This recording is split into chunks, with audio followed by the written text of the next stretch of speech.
अजित पवारांनी पुन्हा एकदा धनंजय मुंडेंची जोरदार पाठराखण केल्याची माहिती मिळते। आरोप सिद्ध होत नाही तोपर्यंत कारवाई करणार नाही अशी ठाम भूमिका अजित पवारांनी घेतल्याचं समजतंय। देवगिरी बंगल्यावर अजित पवार, सुनील तटकरे, प्रफुल्ल पटेल, धनंजय मुंडे यांच्यात बैठक झाली। या बैठकीत अजित पवारांनी भूमिका मांडली आहे। दरम्यान काल भाजप आमदार सुरेश धस यांची अजित पवारांनी भेट टाळली होती।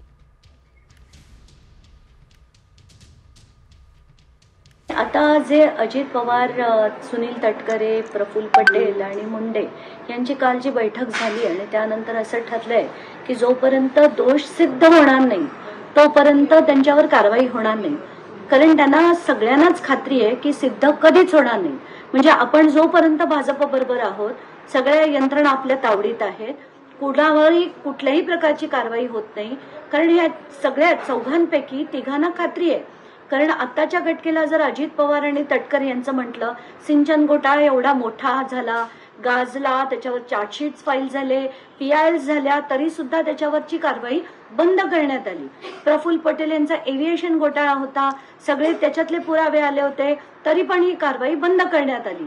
याच्याच वरून आता सिद्ध होतंय की यांना खात्री आहे की कुठल्याही प्रकारची कारवाई कितीही सिद्ध झाले तरी होणार नाहीये।